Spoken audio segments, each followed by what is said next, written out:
Of some kind. I'll fix it. Just hang on. Well, it's not gonna run out of juice. No, we're recording. Okay.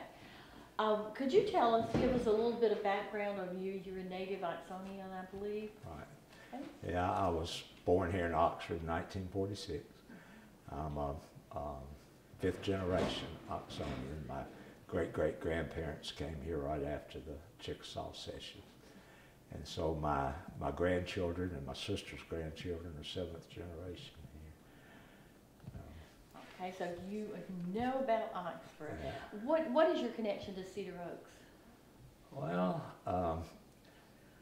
I write a column for the paper each week and do history of Oxford.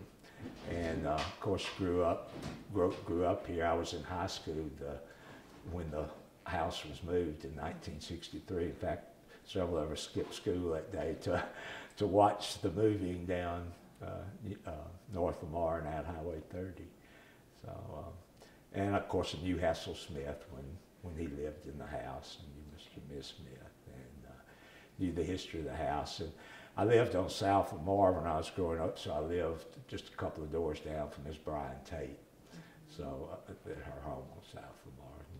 Knew a lot of the ladies in the different book clubs that were took over. And my aunt worked for Mr. T.E. Avent as his secretary for 50 years, and so I had a connection with Mr. Avent also.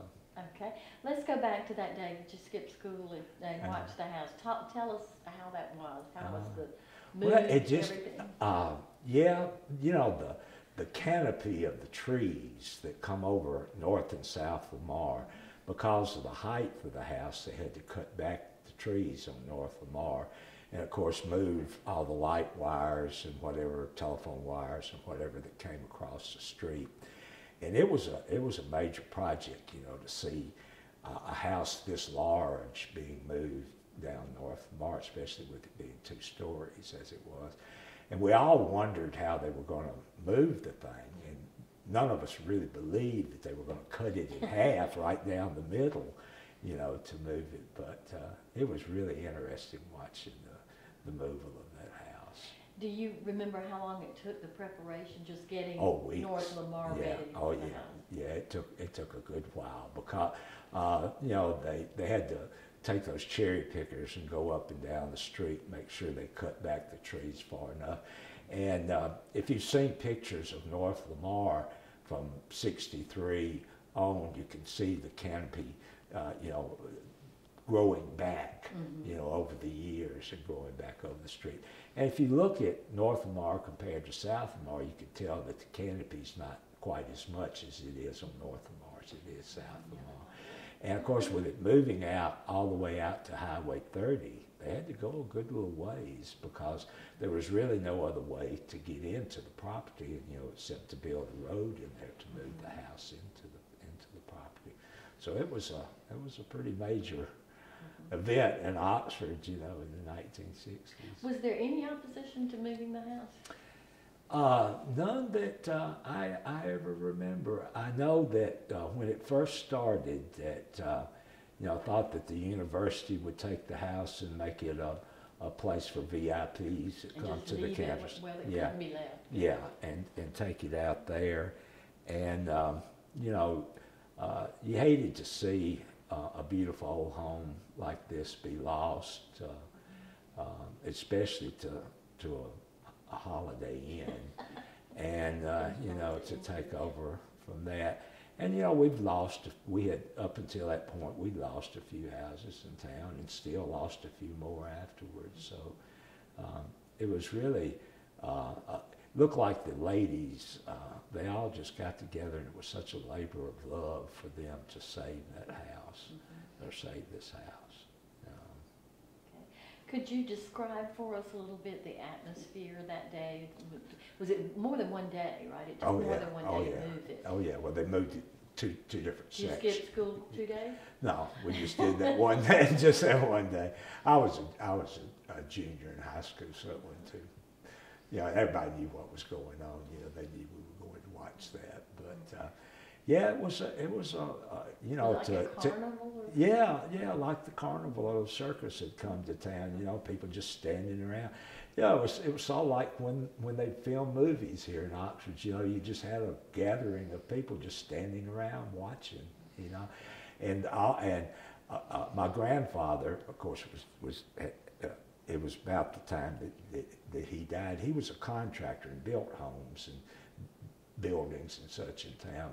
So I remember seeing a lot of his old friends, because he was in his 80s when he died in 1964, and a lot of his old friends, a lot of the old carpenters around town, you know, they were all standing around being straw bosses, you know, and you know, saying what they would have done, you know, instead of the movers doing. Did you know it was a moving group from Memphis? Is that right? Yeah, I think so. Yeah. Now we had a house mover here in Oxford by the name of Hoot Gibson. You know, that movie star name, and he helped a lot with the jacking up of the house and putting the rails up under the house, you know, to move it on the steel rails and stuff. So, yeah, and it was just great. sat on the flatbed. It Yeah. wasn't tied down or anchored or anything. Wow.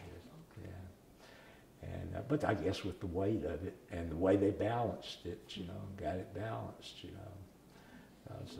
You know, you've seen houses move before that fall apart when they do that. But yeah, that's a testament to what William Turner did too when he built a home. You know, and the ones that have survived here that are William Turner homes. You know, it's you know, they were well constructed, and I had always heard that.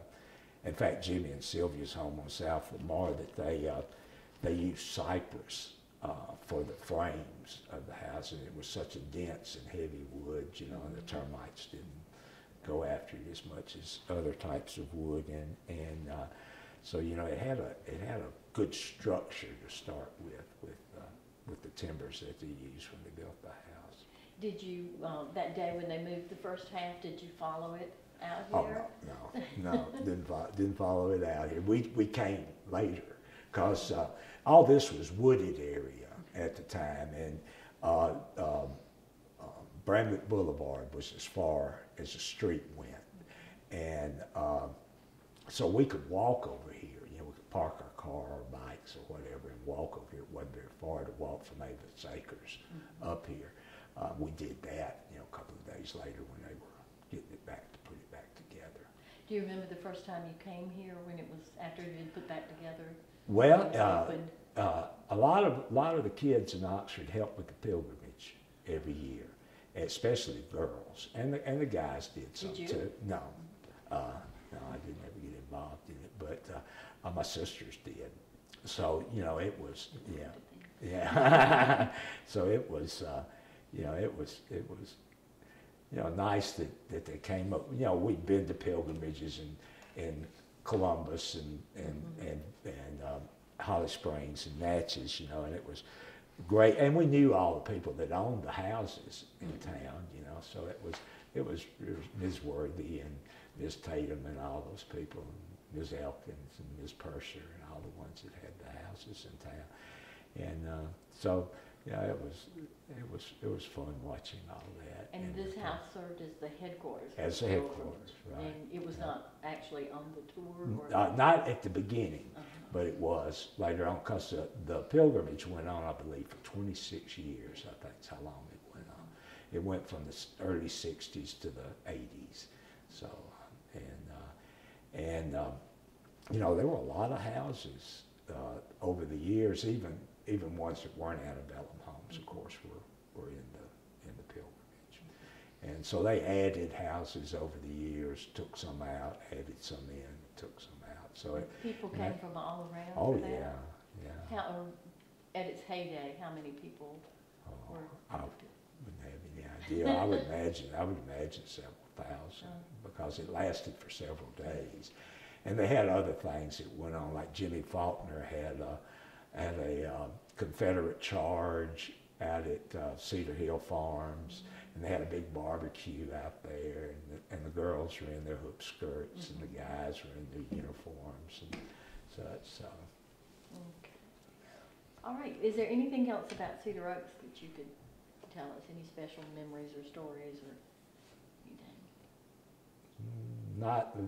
Not that everybody doesn't already know. No, you can hear it again, that's okay, that's okay. I tell you one of the things that always amazed me, and what I would love to see someday is the Widow's Walk put back on this house. And even if you made it out of plastic and where you would never have to paint it, because I've seen old photographs of the house with the Widow's Walk still on there. And hearing the stories that over the years that they would put orchestras on the Widow's Walk and have yard parties with an orchestra up on the Widow's Walk. And of course the story of Jacob Thompson being up there when the Yankees came into town the early part of December of 1862. So, got shot at. And so, that was something. And, it's just amazing that it got saved, that it actually came to fruition. Because of the university turning it down, because of being right after the Meredith situation, and the campus was strapped, and the city didn't want it, and then, the persistence of Ms. Tate and those ladies was just amazing. And Ms. Gooseby.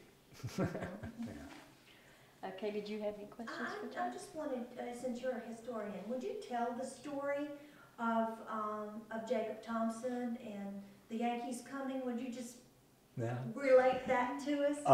Thompson was attached to Pemberton's army. And when Grant and Sherman started coming down the Mississippi Central Railroad to make their first attempt to capture Vicksburg, the Confederates that were in town left town and went to Coffeyville. And so Thompson was one of the last to leave town.